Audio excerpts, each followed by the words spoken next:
नमस्कार, आप देख रहे हैं सुरागीलाल न्यूज चैनल का उत्तराखंड बुलेटिन। आइए नजर डालते हैं आज की फटाफट खबरों पर। मुख्यमंत्री पुष्कर सिंह धामी की अध्यक्षता में हुई बैठक। मुख्यमंत्री पुष्कर सिंह धामी ने किया मेरी योजना पुस्तक का विमोचन। भाजपा प्रदेश कार्यालय में आज लोकसभा चुनाव को लेकर हुई महत्वपूर्ण बैठक। रुद्रपुर में व्यापारियों के प्रतिनिधि मंडल ने की क्षेत्रीय विधायक से मुलाकात। वनभूलपुरा हिंसा के 6 और दंगाई हुए गिरफ्तार, एसएसपी मीणा ने किया खुलासा। हल्द्वानी पहुंचे उत्तराखंड के पूर्व सीएम हरीश रावत। वनभूलपुरा दंगे की न्यायिक जाँच की उठाई मांग। टीम के साथ वनभूलपुरा पहुंचे राष्ट्रीय अल्पसंख्यक आयोग के अध्यक्ष इकबाल सिंह। वनभूलपुरा हिंसा के मास्टरमाइंड और उसकी बीवी पर प्रशासन ने कसा शिकंजा। हल्द्वानी से कुमाऊं के लिए आज से हवाई सेवाएं हुई शुरू। बिरयानी की दुकानों पर हलाल प्रमाणिकता का बोर्ड लगवाने की मांग। रामनगर कोतवाली पुलिस ने महिला के साथ लूट के मामले में एक आरोपी को गिरफ्तार। रामनगर में जंगली जानवरों के आतंक से निजात दिलाने सहित कई मांगों को लेकर ग्रामीणों ने दिया विधायक कार्यालय पर धरना। जसपुर विधायक आदेश चौहान ने उप जिलाधिकारी को जिलाधिकारी के नाम दिया शिकायत पत्र। नाबालिग बालिका के साथ छेड़खानी व बदतमीजी करने के 2 आरोपियों को थाना दनिया पुलिस ने किया गिरफ्तार। लोहाघाट में सफेद पट्टी के भीतर ग्राहक खड़े कर सकेंगे दोपहिया वाहन, एसडीएम बैठक में हुआ निर्णय। अब वक्त हो चला है खबरों को विस्तार से जानने का। मुख्यमंत्री पुष्कर सिंह धामी की अध्यक्षता में हुई बैठक में कई अहम फैसलों पर मुहर लगी है। बैठक में आगामी वित्तीय वर्ष 2024-25 के बजट को मंजूरी मिली, तो वहीं सांग बांध और जामरानी बांध परियोजना पर भी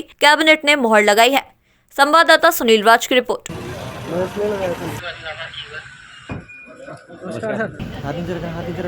पूरे हल्द्वानी को पानी प्राप्त होगा और ये पेयजल की योजना है, उसके अंदर जो इलेक्ट्रिसिटी जनरेशन का जो कंपोनेंट था वो हटा दिया गया है।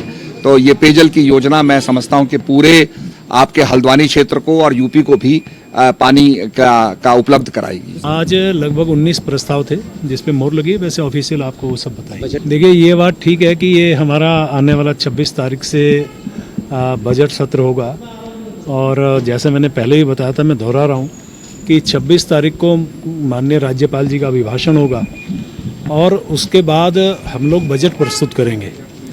और इसके साथ साथ जो हमारा सरकार का जो हमेशा एक विषय रहता है कि सभी की सहमति से हम ये बजट में पहले से हम लोग संवाद करते हैं और स्टेक होल्डर से हम लोग बातचीत करते हैं। वो सब संवाद करने के बाद सभी सुझाव को हम संकलित करके समाहित करते हैं कि सभी का ये बजट बने, पूरे उत्तराखंड के विकास का ये बजट बने और उस अनुरूप समग्र विकास के लिए हमने ये बजट लाया है। और निश्चित रूप से जो पिछली बार जो बजट दिया था उससे बड़े आकार का बजट हम प्रस्तुत करेंगे। मुख्यमंत्री पुष्कर सिंह धामी ने मेरी योजना पुस्तक का विमोचन किया, जिसकी जानकारी देते हुए क्रियान्वयन विभाग सचिव दीपक कुमार ने बताया कि मेरी योजना पुस्तक का आज मुख्यमंत्री द्वारा प्रिंट वर्जन का विमोचन किया गया, जबकि इसका पीडीएफ वर्जन 4 दिसंबर को ही लॉन्च कर दिया गया था। इस पुस्तक में सरकार के 55 विभागों की 400 से अधिक परियोजनाओं के बारे में जानकारी दी गई है। बताया कि लाभार्थी को योजना का लाभ प्राप्त करने के लिए क्या क्या डॉक्यूमेंट्स की आवश्यकता होगी, इसके बारे में भी इस पुस्तक में विस्तार से जानकारी दी गई है। संवाददाता सुनील राज की रिपोर्ट। नहीं, मकसद ये है कि अभी तक आपने देखा होगा कि जैसे हमारे पूरे प्रदेश में जगह जगह पे बहुउद्देशीय शिविर भी लगते हैं, कैंप भी लगते हैं, लेकिन वो विभाग अपने अपने कैंप लगाते हैं और अपनी योजनाओं का प्रचार प्रसार करते हैं। तो ये पहली बार उत्तराखंड में एक अभिनव प्रयास करने का जो ये प्रयास किया गया है हमारे विभाग के द्वारा, कार्यक्रम क्रियान्वयन विभाग द्वारा, जिसके तहत विभिन्न विभागों की सभी योजनाओं का जो योजना का लाभ पब्लिक ले सकती है, उत्तराखंड की जनता ले सकती है, उन सब का हमने एक जगह संकलन किया है। तो सबसे ज़्यादा फायदा तो ये है कि एक ही जगह सभी योजनाओं की जानकारी आपको प्राप्त हो जाएगी। और हमारा जो इसका वितरण है, हम इसका वितरण ग्राम पंचायत स्तर तक कर रहे हैं, यानी कि 7,900 के लगभग हमारी ग्राम पंचायत है। माननीय मुख्यमंत्री जी ने आज अपने हस्ताक्षरों से वो पत्र निर्गत करवा दिया है। भाजपा प्रदेश कार्यालय में आज लोकसभा चुनाव को लेकर महत्वपूर्ण बैठक हुई। इस दौरान भाजपा के राष्ट्रीय महामंत्री संगठन बीएल संतोष, चुनाव प्रभारी दुष्यंत गौतम, भाजपा प्रदेश अध्यक्ष महेंद्र भट्ट के साथ कई पदाधिकारी बैठक में शामिल रहे। बैठक में लोकसभा चुनाव की रणनीति को लेकर पार्टी संगठन, पार्टी के कार्यक्रम, रैली, जनसभा, सम्मेलन को लेकर चर्चा की गई। संवाददाता सुनील राज की रिपोर्ट। देखिए, भारतीय जनता पार्टी के हमारे राष्ट्रीय महामंत्री संगठन बीएल संतोष जी का आगमन देहरादून में हुआ। निश्चित रूप से संगठनात्मक बैठकें निश्चित हमने तय की थी।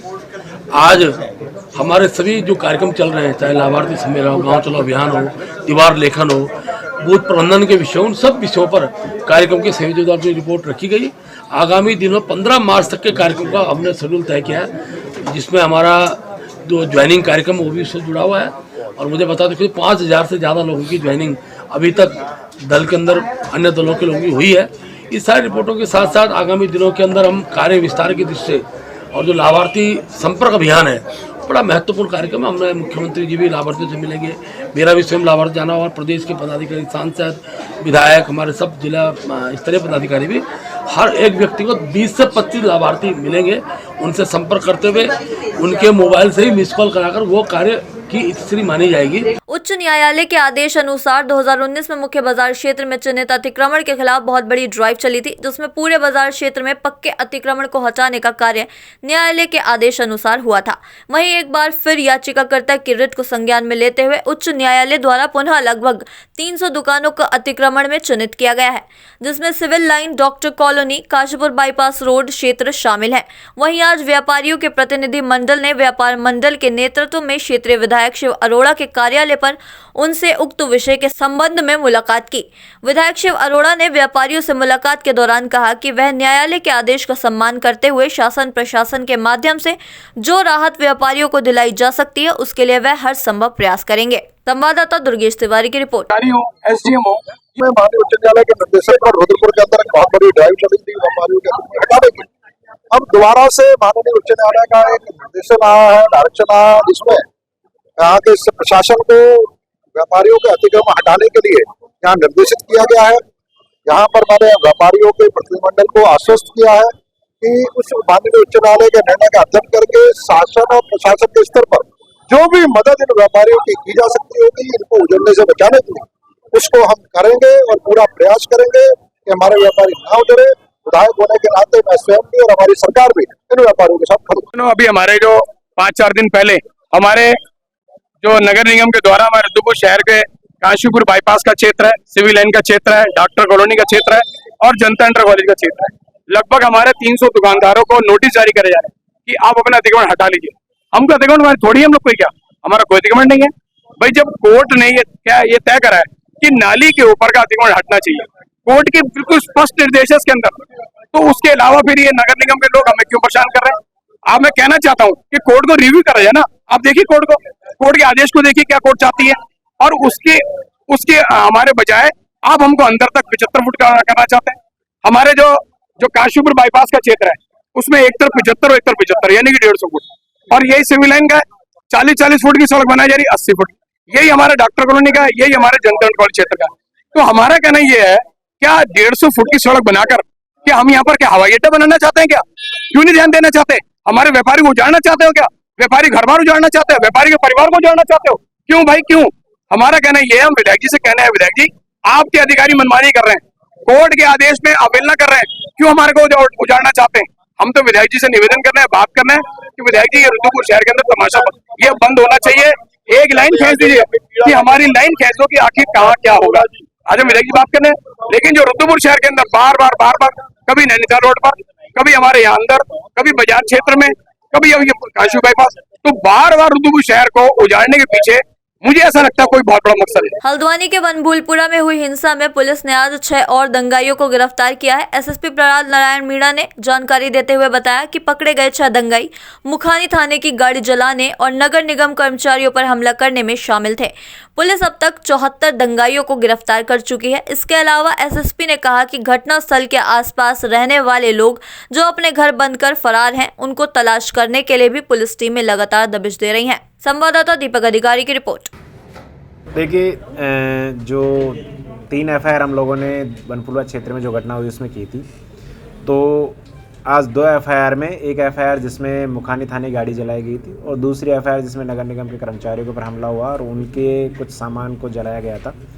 इन दोनों मामलों में हमने 3 अभियुक्त और गिरफ्तार किए गए हैं।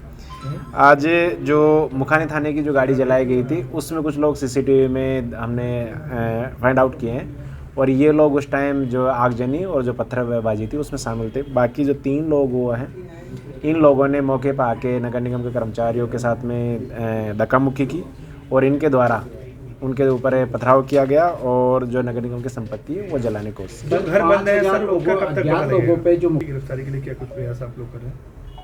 देखिए, इस घटना के बाद में कुछ इस तरीके का डाटा हमारे पास आया है कि कुछ लोग यहाँ से चले गए हैं। अब हम देख रहे हैं कि लोग क्यों गए हैं और जो लोग गए हैं उनकी कितनी जो दंगे में और उपद्रव में संलिप्तता है।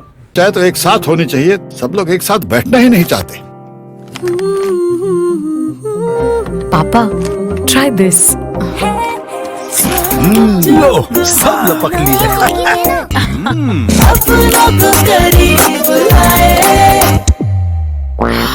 ये क्या हाल कर दिया है रूम का? बस कल से चाय कल से चाहे मेरे रूम में। देवर पान नमकीन। हल्द्वानी पहुंचे उत्तराखंड के पूर्व मुख्यमंत्री हरीश रावत ने वन भूलपुरा दंगे की न्यायिक जांच की मांग राज्य सरकार से की है। आज पत्रकारों से बातचीत करते हुए पूर्व मुख्यमंत्री हरीश रावत ने कहा, इस पूरे घटनाक्रम की न्यायिक जांच हो, इस घटना के पीछे जिन लोगों का भी हाथ हो उनको सजा मिलनी चाहिए। वहीं लोकसभा चुनाव को लेकर पूर्व मुख्यमंत्री हरीश रावत ने कहा कि जनता 10 सालों के बाद परिवर्तन का मूड बना चुकी है। 2024 के लोकसभा चुनाव से पहले जैसे भी उथल पुथल का माहौल देश के अंदर चल रहा हो, उसका कोई भी असर नहीं पड़ेगा। जनता ने परिवर्तन का मूड बना लिया है और 2024 में कांग्रेस की सरकार बनने जा रही है। संवाददाता दीपक अधिकारी की रिपोर्ट। कर रहा हूँ, उच्च स्तरीय न्यायिक जांच की मांग कर रहा हूँ, तो मैं किसी को पहले कटघरे में नहीं रखूंगा। ये काम हम उस जांच के ऊपर छोड़ना चाहेंगे।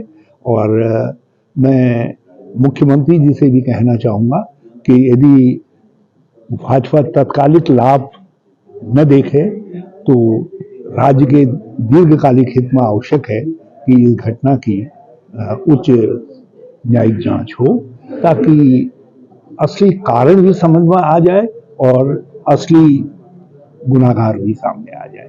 कोई किसी को बचाने की कोशिश नहीं कर रहा है। जिन्होंने गलतियां की हैं उनको दंड मिलेगा, लेकिन सवाल यह है कि ये कहीं ऐसा तो नहीं है कि एक बिल्कुल निर्धारित स्क्रिप्ट के तहत सब चीजें हुई। हल्द्वानी के वन भूलपुरा में हुई हिंसा के बाद राष्ट्रीय अल्पसंख्यक आयोग के अध्यक्ष इकबाल सिंह लालपुरिया 2 सदस्यीय टीम के साथ आज हल्द्वानी पहुंचे। अपने दौरे के पहले दिन उन्होंने वन भूलपुरा के दंगा प्रभावित क्षेत्र का दौरा किया और वन भूलपुरा क्षेत्र में लोगों से मिलकर उनका हालचाल जाना। इसके बाद सर्किट हाउस काठगोदाम पहुंचकर अधिकारियों के साथ बैठक की और इस पूरे घटनाक्रम की अधिकारियों से विस्तृत जानकारी भी ली। बैठक में डीएम, एसएसपी के साथ ही कई अधिकारी मौजूद रहे। संवाददाता दीपक अधिकारी की रिपोर्ट। आगे के हालातों को लेकर अभी बहुत सारे लोगों से बात करनी बाकी है। लोग मिनॉरिटीज़ के मन से डर, भय और इनइक्वालिटी की भावना खत्म हो, डिस्क्रिमिनेशन की भावना खत्म हो, इसके लिए मिनॉरिटी कमीशन काम करता है। भारत में मिनॉरिटी सबसे ज़्यादा सेफ है। ये देश है जहां 51 से लेके आज तक मिनॉरिटी पॉपुलेशन बढ़ी है। हर जगह मिनॉरिटी को मौका मिलता है। हम राष्ट्रपति भी बनते हैं, प्रधानमंत्री भी बनते हैं। ये ऐसा देश है, अगर कोई आदमी डिज़र्व करता है तो उसको उसका स्थान मिलता है। इसके मुकाबले में आप पाकिस्तान देखिए, वहाँ 22% मिनॉरिटी थी, आज 4% रह गई। बांग्लादेश का भी यही हाल है, यही हाल अफ़गानिस्तान का है। लेकिन किसी न किसी जगह कोई ना कोई इंडिविजुअल इंसिडेंट हो जाता है। जैसे अमेरिका जैसे भी जो डेवलप्ड कंट्री है, वहाँ पिछले 2 साल में सिखों के खिलाफ 218 केसेस रेशियल डिस्क्रिमिनेशन के हुए। तो ये झगड़ा यहाँ हुआ, कुछ लोगों की जान गई, तो ये बड़ा चिंता का विषय है। आगे के लिए ना हो, उसका क्या रास्ता निकलना चाहिए। हमने डीएम साहब से भी बात की है, एसपी साहब से भी बात की है। बड़े इंटेलिजेंट अफसर हैं, अच्छे अफसर हैं, इसको समस्या को हल करने की कोशिश कर रहे हैं। और हम भी इन सभी लोगों को मिलने के बाद जो इसको शांत करने के लिए होगा, ऐसी बातचीत हम उत्तराखंड के मुख्यमंत्री साहब से बात करें। हल्द्वानी में 8 फरवरी को वन भूलपुरा में हुई हिंसा के मास्टरमाइंड अब्दुल मलिक की तलाश लगातार जारी है। आपको बता दें, अब अब्दुल मलिक पर एक और मुकदमा दर्ज हो गया है। ये मुकदमा सरकार की 13 बीघा से अधिक जमीन को षड्यंत्र से खुर्द-बुर्द करने का है। बता दें, इस मामले में साल 1988 में मृत व्यक्ति को जिंदा दिखाया गया और उसके नाम से एफिडेविट भी बनवाए गए। इस बारे में जानकारी देते हुए नगर आयुक्त पंकज उपाध्याय ने बताया कि अभिलेखों की जांच में कई नए तथ्य प्रकाश में आए हैं और सरकारी जमीन को खुर्द-बुर्द करने और षड्यंत्र रचने के मामले में अब्दुल मलिक के खिलाफ मुकदमा दर्ज किया गया है। वहीं अब्दुल मलिक की पत्नी पर भी नगर निगम ने एफआईआर दर्ज की है। संवाददाता दीपक अधिकारी की report. Son of late Sri Ashraf Khan, residence of Halwani, district Nainital. जो बनभुलपुरा की वो भूमि है जिसे अब्दुल मलिक का बगीचा मलिक के बगीचा नाम से जाना जाता है, कंपनी बाग से नाम जाना जाता है, उसमें 13 बीघा 3 बिस्वा की जमीन मूलतः लीज में दी गई थी। बाद में वो लीज खत्म हुई, उसमें बेदखली की कार्रवाइयाँ हुई और बाद में उसमें अन्य कार्रवाइयाँ हुई। इसी जमीन पर कार्रवाई करते हुए नगर निगम ने उसे वापस लिया और अभी एक रिट दायर हो गई थी माननीय उच्च न्यायालय में, उसका हम काउंटर बना रहे थे। उस दौरान तथ्य प्रकाश में आया कि ये लीज जब ट्रांसफर हुई अब्दुल रजा नाम के व्यक्ति को, बाद में वो बेदखली कार्रवाई उसमें चली, तो अब्दुल रजा नाम के व्यक्ति से जमीन को ट्रांसफर दिखाते हुए लोग अपने हक का दावा करते हैं। लेकिन अब्दुल रजा की मृत्यु हमारे अभिलेखों के अनुसार 1988 में होना प्रतीत होता है, लेकिन अब्दुल रजा नाम के व्यक्ति द्वारा ही 2007 में माननीय उच्च न्यायालय में एक रिट याचिका दायर करना हमारे संज्ञान में आता है।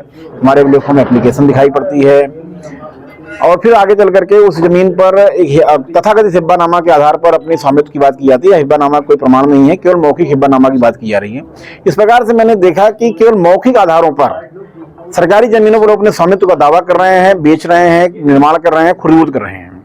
ये एक बड़ा गंभीर विषय था। हमारे अभिलेखों, हमारे ईओस की पुराने रिपोर्ट हैं उसमें अंकित हैं, जिसमें ऐसे षड्यंत्रों का हवाला देते हुए कार्रवाई करने की बात की गई है। तो उन सभी तथ्यों को जो पेपर हमें मिले हैं उनका संज्ञान लेते हुए, उनको संलग्न करते हुए हमारे सहायक नगर आयुक्त की ओर से प्रथम सूचना रिपोर्ट दर्ज कराई गई है।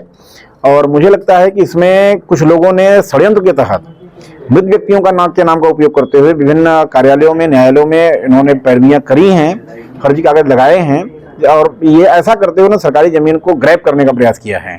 तो निश्चित तौर पर गंभीर विषय, प्रथम सूचना रिपोर्ट दर्ज करा दी गई है। हल्द्वानी से कुमाऊं के लिए आज से हवाई सेवाएं शुरू हो गई हैं। गोलापार हेलीपैड से चंपावत, पिथौरागढ़ और मुनस्यारी के लिए आज से उड़ान सेवा के अंतर्गत हवाई सेवा शुरू हुई है। मुख्यमंत्री पुष्कर सिंह धामी ने वर्चुअल रूप से इस हवाई सेवा का शुभारंभ किया। इस दौरान लालकुआ विधायक मोहन बिष्ट सहित कई जनप्रतिनिधि व अधिकारी भी मौजूद रहे। हवाई सेवा संचालन करने वाली हेरिटेज एविएशन के मुताबिक 7 सीटर हेलीकॉप्टर प्रतिदिन 2 उड़ानें हल्द्वानी से शुरू करेगा, जिसमें हल्द्वानी से चंपावत का किराया 2500 रुपए, हल्द्वानी से पिथौरागढ़ का 3000 रुपए और हल्द्वानी से मुनस्यारी का किराया 3500 रुपए रखा गया है। संवाददाता दीपक अधिकारी की रिपोर्ट। देखिए, हेरिटेज एविएशन द्वारा अभी हल्द्वानी से मुनस्यारी, पिथौरागढ़ और चंपावत के लिए जो ये हेली सेवा शुरू की गई है, इससे न केवल पर्यटन को बढ़ावा मिलेगा, यहाँ की जो हमारे पहाड़ी जिलों की आर्थिकी है उनमें सुधार होगा, रोजगार के अवसर बढ़ेंगे और सबसे महत्वपूर्ण कार्य जो इसका जो एक महत्वपूर्ण फीचर जो इसका हो रहेगा, जो पहाड़ की विषम भौगोलिक परिस्थितियों में कई बार आपदा की स्थिति हो जाती है, कई बार बड़ी दुर्घटनाएं हो जाती हैं, उसमें तुरंत राहत देने के लिए मैंने अपने संबोधन में भी इस बात को कहा था कि ये हवाई सेवा नहीं है, ये तो ये जीवन देने वाली सेवा है। ये लोगों को जीवन देगी, नया जीवन देगी और कई लोगों का जीवन इससे बचेगा और न केवल यात्रा सुगम होगी, पर्यटन को बढ़ावा मिलेगा। हमारे क्षेत्र में चूँकि पार्किंग की व्यवस्था अभी कम है, उसका विस्तार हम लोग लगातार कर रहे हैं। सड़कें कई जगह पर सिंगल लेन है, उनको भी हम डबल लेन करने की कोशिश कर रहे हैं। यहाँ ये पर्यटकों के लिए बहुत अच्छी सुविधा है, सरलता और सुगमता है। जहाँ 10 घंटे का रन होता था टैक्सी के द्वारा और काफ़ी उबड़ खाबड़ रोड होती है वहाँ पे, इससे हेली से हम लोग 1 घंटे में पहुँच जाएंगे और प्राकृतिक दृष्टिकोण से बहुत अच्छा लगेगा। वहाँ पे सुरम्य क्षेत्र है, सारा संसार एक मुनस्यार कहलाता है और मिनी कश्मीर भी कहलाता है पिथौरागढ़ को। तो पिथौरागढ़ के सीमांत जनपद के जो ये हेली सेवा शुरू की है, मैं सरकार को बहुत बहुत शुभकामनाएं देता हूँ और बधाई देता हूँ। हल्द्वानी में गोरक्षकों ने सिटी मजिस्ट्रेट को ज्ञापन सौंपते हुए शहर में बिरयानी की दुकानों पर हलाल प्रामाणिकता का बोर्ड लगवाने एवं मंगलवार को सभी बिरयानी की दुकानों के बंद करने तथा इनके संचालक एवं कर्मचारियों का सत्यापन कराने की मांग की है। संगठन से जुड़े लोगों का कहना है कि शहर में इन दिनों बिरयानी की दुकानों की बाढ़ आ गई है, जिसमें अधिकांश लोग दिल्ली, मुरादाबाद, रामपुर, बरेली जैसे बाहरी शहरों से आकर दुकानें संचालित कर रहे हैं। उन्होंने कहा कि बिरयानी की दुकानों में हिंदुओं को हलाल मांस के बिरयानी बेचकर उनका धर्म भ्रष्ट करने का कार्य किया जा रहा है, जो कानूनी अपराध भी है। संवाददाता दीपक अधिकारी की रिपोर्ट। जय श्री राम, जय श्री राम। मामला इस प्रकार है कि हिंदू बाहुल्य क्षेत्र में बहुत सारी अधिकांशतः हलाल ये बिरयानी की दुकानें खुली गई हैं और जैसा कि हमें पता लगा है कि इन बिरयानी की जो दुकानें हैं उनमें मुख्यतः हलाल वाला मीट जो है वो परोसा जा रहा है, जिससे कि हिंदुओं का धर्म भ्रष्ट करने की एक सोची समझी साजिश है। उसके बाद एक अनुरोध सिटी मजिस्ट्रेट साहब से ये भी है कि जो भी ये जो शॉप है बिरयानी की, इनमें जो कर्मचारी कार्यरत हैं उनका सत्यापन करवाया जाए और उनका जो ये शॉप है, इनका जो लाइसेंस है, लाइसेंस का भी उनका चेक करवाया जाए, इनके पास लाइसेंस है या नहीं है।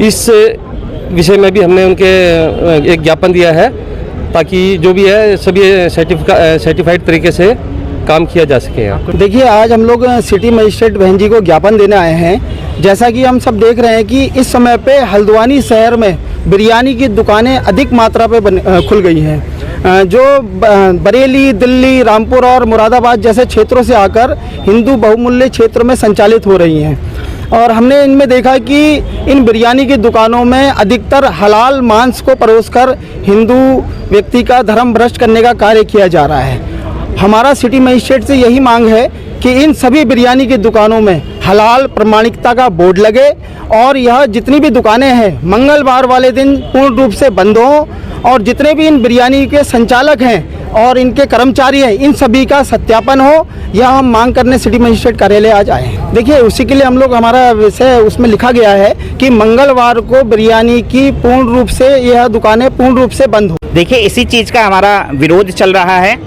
पहले तो मांस की पूर्ण रूप से दुकानें बंद हों। हिंदू बाहुल्य क्षेत्र आप यहाँ देख सकते हैं 8 तारीख को कैसे माहौल को बिगाड़ा गया, क्योंकि बाहर से आए हुए व्यक्ति, इनका सत्यापन किया जाए कैसे यहाँ आए हैं, क्या इनके पास यहाँ की प्रमाणिकता है।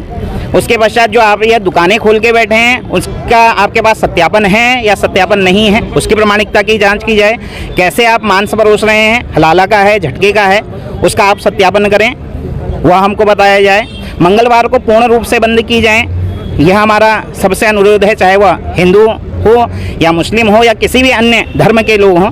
सबसे हमारा यही अनुरोध है कि मंगल को आप पूर्ण रूप से बंद करें और आप जो भी मांस परोस रहे हैं उसकी प्रमाणिकता प्रसारित की जाए, जिससे हम लोगों को यह पता चल सके कि खाने वाला क्या चीज खा रहा है। रामनगर कोतवाली के अंतर्गत ग्राम पीरूमदारा क्षेत्र में रहने वाली एक महिला की जेब में रखे पर्स को लूटने व महिला को जान से मारने की धमकी देने के मामले में कोतवाली पुलिस द्वारा एक आरोपी के खिलाफ संबंधित धाराओं के तहत मुकदमा दर्ज करने की कार्रवाई की गई थी, जिसके बाद आरोपी संतोष भट्ट निवासी ग्राम बसई को गिरफ्तार कर उसके कब्जे से महिला से लूटा हुआ पर्स एवं उसमें रखे 900 रुपए एवं अन्य दस्तावेज बरामद किए गए हैं और आरोपी को कोर्ट में पेश करने की कार्रवाई करने के साथ ही मामले की जांच की जा रही है। संवाददाता राजीव अग्रवाल की रिपोर्ट। दिनांक 20/2/2024 को अभियुक्त संतोष भट्ट के खिलाफ, जो बसई पीरूमदारा का रहने वाला है, उसके खिलाफ लूट की तहरीर दी थी महिला पीरूमदारा निवासी ने। कल उसे गिरफ्तार कर दिया और लूट की रकम बरामद कर दी, माननीय न्यायालय पेश किया जाए। गुरुवार को रामनगर में संयुक्त संघर्ष समिति के बैनर तले सैकड़ों ग्रामीणों ने रामनगर विधायक दीवान सिंह बिष्ट के कार्यालय पहुंचकर धरना देते हुए नारेबाजी करने के साथ ही 10 सूत्रीय मांगों का मांग पत्र विधायक को सौंपा। इस दौरान हुई सभा में वक्ताओं ने बोलते हुए कहा कि विभिन्न ग्रामीण इलाकों में आज जंगली जानवरों का आतंक इतना बढ़ गया है कि यहां रहने वाले ग्रामीण घरों में कैद होकर अपनी जिंदगी गुजार रहे हैं, तो वहीं हाथी और बंदरों द्वारा भी उनकी खेती को उजाड़ा जा रहा है। विधायक दीवान सिंह बिष्ट ने कहा कि आज जो उन्हें ज्ञापन दिया गया है उसमें प्रदेश सरकार से संबंधित जो मांगे हैं उन्हें सरकार के समक्ष रखा जाएगा तथा आगामी विधानसभा सत्र में इस मुद्दे को उठाया जाएगा। संवाददाता राजीव अग्रवाल की रिपोर्ट। हम जो विधायक जी के वहाँ धरना देने आए हैं, हम पूरा अपने 10 सूत्री मांगों को लेकर के आए हैं।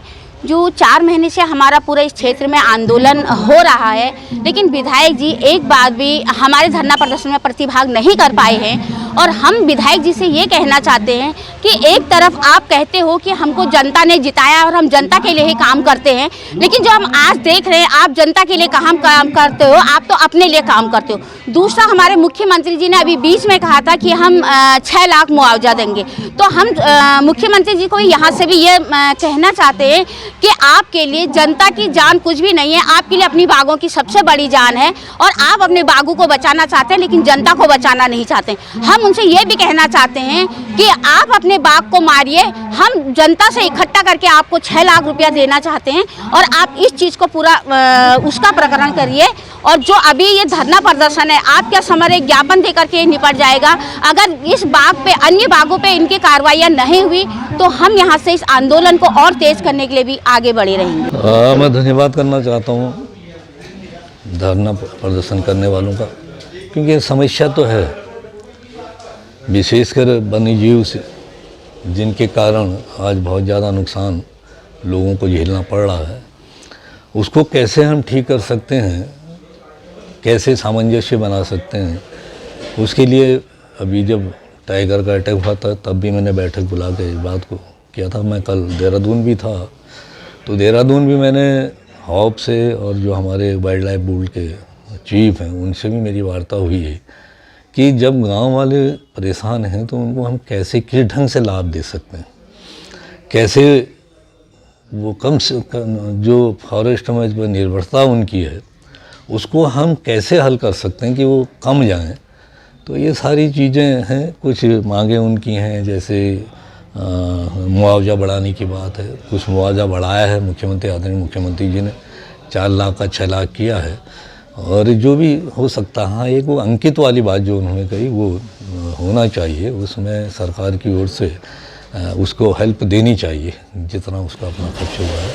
तो ये सारे जितने भी इनके 9 सूत्री 10 सूत्री कार्यक्रम है, मैं अभी विधानसभा है, विधानसभा में भी रखने की करूँगा या विधानमंडल दल में रखने की बात करूँगा, तो इसको मैं आगे बढ़ाऊंगा। जसपुर कांग्रेस विधायक आदेश चौहान ने उप जिलाधिकारी कार्यालय पहुंचकर उप जिलाधिकारी जसपुर को जिलाधिकारी के नाम शिकायत पत्र दिया, जिसमें उन्होंने बताया कि विजिलेंस टीम ने गांव वालों की शिकायत पर काशीपुर राजस्व उप निरीक्षक को रिश्वत लेते हुए पकड़ा है। विजिलेंस एक सरकारी तंत्र है और उन्होंने अपना काम किया है, जिसके लिए वो बधाई के पात्र हैं।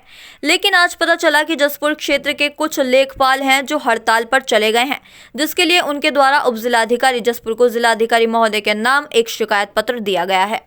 संवाददाता दीपक चौहान की रिपोर्ट। चैनल के माध्यम से कि एक विजिलेंस टीम ने एक जो उप निरीक्षक काशीपुर उसको पकड़ा है रंगे हाथों रिश्वत लेते हुए किसी गांव वाले की शिकायत। विजिलेंस क्योंकि सरकारी तंत्र है, अपना काम करती है, उन्होंने अपना काम किया है, उसके लिए वो बधाई के पात्र हैं। लेकिन मुझे आज अवगत हुआ जैसे मैं तहसील आया कि हमारे जो लेखपाल यहाँ के हैं कुछ वर्कबुक स्ट्राइक पे चले गए, तो मैंने जिलाधिकारी महोदय को द्वारा डीएम एक लेटर दिया है, शिकायती पत्र, कि मेरी शिकायत ये है कि भी जो कर्मचारी बिना सूचना के हड़ताल पर गए हैं और जो भ्रष्ट अधिकारी, क्योंकि उसकी अभी जांच भी पूरी नहीं हुई और इन्होंने जो है उसके समर्थन में खड़े हो गए, इसका मतलब ये भ्रष्ट अधिकारी के सपोर्ट में, तो इनकी भी जाँच हो और इन पर उचित कार्रवाई हो कि आप स्ट्राइक पर जाने से पहले आपने नोटिस नहीं दिया विभाग को और यहाँ जनता परेशान है। तो ये मांग है मेरी जिलाधिकारी से। चाहे तो एक साथ होनी चाहिए, सब लोग एक साथ बैठना ही नहीं चाहते। पापा ट्राई दिस। लो सब लपक लिए।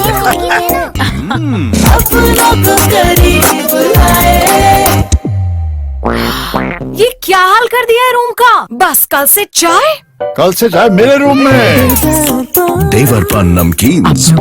स्थानीय लोगों द्वारा थाना दनिया में सूचना दी गई कि एक नाबालिग लड़की जो मानसिक रूप से अस्वस्थ है, उक्त लड़की को 2 लड़के मोटरसाइकिल में बैठाकर शौकियाथल जंगल की ओर ले जाकर उसके साथ जबरदस्ती छेड़खानी व बदतमीजी कर रहे थे, जिन्हें स्थानीय ग्रामवासियों द्वारा देखा गया और दोनों लड़कों को पकड़कर आवश्यक कार्रवाई हेतु थाना दनिया लेकर आए, जिस पर थाना अध्यक्ष दनिया विजय सिंह नेगी व पुलिस टीम द्वारा तत्काल दोनों अभियुक्तों को गिरफ्तार कर मोटरसाइकिल को सीज किया गया तथा उक्त संबंध में लड़की के पिता द्वारा दी गई तहरीर के आधार पर अभियुक्तों के विरुद्ध विभिन्न धाराओं में मुकदमा दर्ज कर वैधानिक कार्रवाई की जा रही है। संवाददाता हेमंत मेहरा की रिपोर्ट। लोहाघाट स्टेशन बाजार में पुलिस द्वारा ग्राहकों के दोपहिया वाहन खड़े न करने देने व चालान करने से व्यापारियों व पुलिस के बीच तनाव की स्थिति बनी हुई थी। व्यापारियों का आरोप था पुलिस ग्राहकों के वाहनों को स्टेशन बाजार में खड़े नहीं होने दे रही है और फालतू के चालान काट रही है, जिस कारण उनका व्यापार चौपट हो रहा है। जिस पर बुधवार को व्यापार मंडल अध्यक्ष भैरव दत्त राय के नेतृत्व में व्यापारी एसडीएम लोहाघाट रिंकू बिष्ट के पास पहुंचे और उन्हें अपनी समस्या बताई तथा समाधान की मांग करी। व्यापारियों ने एसडीएम से ग्राहकों के दोपहिया वाहनों को 10 से 15 मिनट स्टेशन बाजार में खड़ी करने देने की मांग करी। समस्या के समाधान को लेकर चली बैठक में व्यापारियों, प्रशासन व पुलिस ने अपने अपने सुझाव रखे, जिसके बाद फैसला लिया गया कि स्टेशन बाजार में प्रशासन के द्वारा तय किए गए स्थान में सफेद पट्टी के भीतर ग्राहक अपने दोपहिया वाहनों को खरीदारी करने तक खड़ा कर सकेंगे तथा व्यापारियों के वाहन हाइडल ऑफिस के सामने व मीट मंडी में ही खड़े रहेंगे। संवाददाता लक्ष्मण बिष्ट की रिपोर्ट। बाजार में दोपहिया वाहनों की व्यवस्था को सुचारू करने के लिए और यातायात को सुचारू बनाए रखने के लिए व्यापारियों के साथ में और हमारे पुलिस प्रशासन के साथ में एक संयुक्त बैठक की गई। पूर्व में ही ये निश्चित किया गया था कि जहाँ पर बाजार में चौड़ी जगह है वहाँ पर दोपहिया वाहन खड़े रहेंगे, लेकिन वो कुछ अवधि के लिए ही खड़े रहेंगे। इसके संबंध में एसओ को निर्देशित कर दिया गया है कि वहाँ पर जो ट्रैफिक व्यवस्था है उसको दुरुस्त रखेंगे और कोई भी वाहन जो है कस्टमर का वो लंबे टाइम तक खड़ा नहीं रहेगा। अगर नियत अवधि के बाद में वो वाहन खड़ा रहता है तो उसमें व्यापारी भी पुलिस विभाग को पूरा सहयोग करेंगे ताकि किसी प्रकार की जाम की स्थिति से शहर को निजात मिल सके। ये जो वर्तमान में जो पुलिस प्रशासन द्वारा चालानी कार्रवाई की जा रही थी उससे हमारे व्यापारियों का व्यापार जो है प्रभावित हो रहा था और सभी ने मिलकर के एक निर्णय लिया कि प्रशासन के साथ एक बैठक की जाए। इसमें थानाध्यक्ष महोदय और अभी उपजिलाधिकारी महोदय के साथ हमारी एक बैठक हुई और उसमें यह निर्णय लिया गया कि हमारा व्यापार भी प्रभावित न हो और यातायात भी सुचारू हो। इसके लिए ये निवेदन किया गया कि हमारे व्यापारी जो अपने वाहन हैं वो नियत स्थानों पर खड़ा करेंगे, जैसे विद्युत विभाग के सामने उनको चयनित स्थान दिया गया है और या मीट मंडी में वो वहाँ जमा करेंगे। और जो ग्राहक अपने वाहनों से आएंगे, दुपहिया वाहनों से, वो जो है अपना राष्ट्रीय राजमार्गों को छोड़कर जो सफ़ेद पट्टी है उसके अंदर पे जहाँ भी स्थान उनको मिलता है तो एक सीमित अवधि के लिए जब तक वो सामान लें तब तक अपना वाहन वहाँ पर खड़ा करेंगे, तो उसमें कोई भी चालानी कार्रवाई नहीं होगी। आज के लिए बस इतना ही। ऐसी ही अन्य खबरों के लिए जुड़े रहें सुरागीलाल न्यूज चैनल के साथ। धन्यवाद।